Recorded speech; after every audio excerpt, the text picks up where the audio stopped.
ఏపీలో ప్రభుత్వ ఉద్యోగుల బదిలీలకు అనుమతి ఇచ్చింది ప్రభుత్వం. ఉద్యోగుల బదిలీలపై మార్గదర్శకాలు జారీ చేసింది. ఇవాల్టి నుంచి జూన్ 2వ తేదీ వరకు ఉద్యోగుల బదిలీలకు ప్రభుత్వం అనుమతి ఇచ్చింది.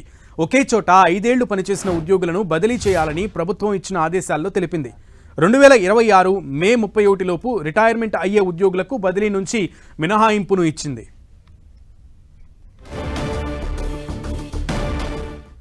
రైట్, ఇవాల్టి నుంచి జూన్ 2 వరకు కూడా ఉద్యోగుల బదిలీలకు సంబంధించి ప్రభుత్వం ఆదేశాలు జారీ చేసినట్లుగా కనబడుతోంది. పూర్తి సమాచారం మా ప్రతినిధి విజయ్ చంద్ర అందిస్తారు.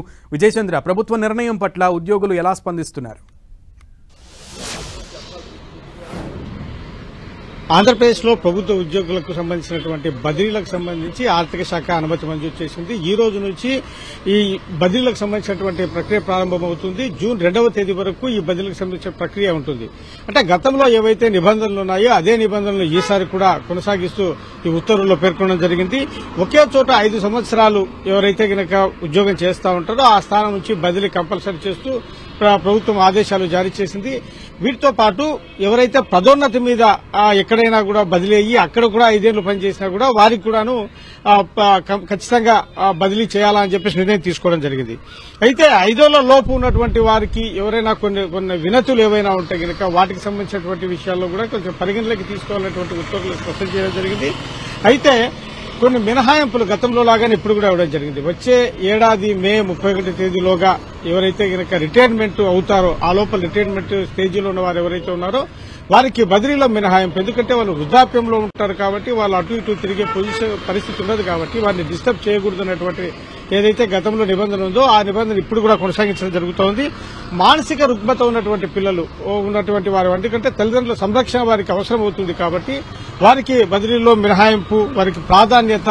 అంటే ఇప్పుడు ఎవరైనా ఆ ఇంటికి దగ్గరగా అంటే వారికి ట్రీట్మెంట్ ఇవ్వడానికి అయితేనేమి లేకుంటే తల్లిదండ్రుల సంరక్షణ అవసరం ఉంది కాబట్టి వారి విషయంలో వారికి ప్రాధాన్యత ఇవ్వాలని చెప్పేసి ఈ ఉత్తర్వులో స్పష్టం జరిగింది. మెడికల్ గ్రౌండ్స్ లో ఏదైతే కొన్ని వ్యాధులకు సంబంధించి ఒక జాబితా ప్రభుత్వం దగ్గర ఏదైతే గతంలో ఉందో దానికి సంబంధించినటువంటి ఆ జాబితాలో ఎవరైతే ఉంటారో వారికి సంబంధించిన వారికి కూడాను బదిలీలో ప్రాధాన్యత ఉంటుంది. వీటితో పాటు వితంతువులకు, ఒంటరి మహిళలుగా ఉన్నటువంటి వారికి కూడాను అంటే బదిలీ చేసేటువంటి వాటిలో ప్రాధాన్యత మార్క్స్ ఉంటాయి. స్పౌజ్ కు సంబంధించి భార్యాభర్తలు ఒకే చోట గానీ లేకుంటే కనుక దగ్గరగా ఉన్నటువంటి ప్రాంతాల్లో కానీ వారికి అంటే బదిలీకి వారికి అవకాశం ఉండేట్లుగా ఈ స్పౌజ్ కేసు గతంలో ఏదైతే ఉందో దాన్ని కూడా కొనసాగిస్తూ ఉత్తర్వుల్లో పేర్కొనడం జరిగింది. దీనితో ఈ ఉద్యోగులందరూ కూడాను బదిలీలు ఎవరైతే కోరుకుంటున్నారో వారందరూ కూడాను ఈ బదిలీల ఆ ప్రక్రియలో ముందుకెళ్లాలని అనుకుంటా ఉన్నారు. ఉద్యోగుల్లో కూడాను ఈ బదిలీలు ప్రతి సంవత్సరం అంటే మామూలుగా అకాడమిక్ స్టార్ట్ కాకముందు ఈ బదిలీల ప్రక్రియ ఉంటుంది. ఈసారి కూడా అదే పద్ధతి కొనసాగుతుంది. Okay Vijay Chandra, thank you.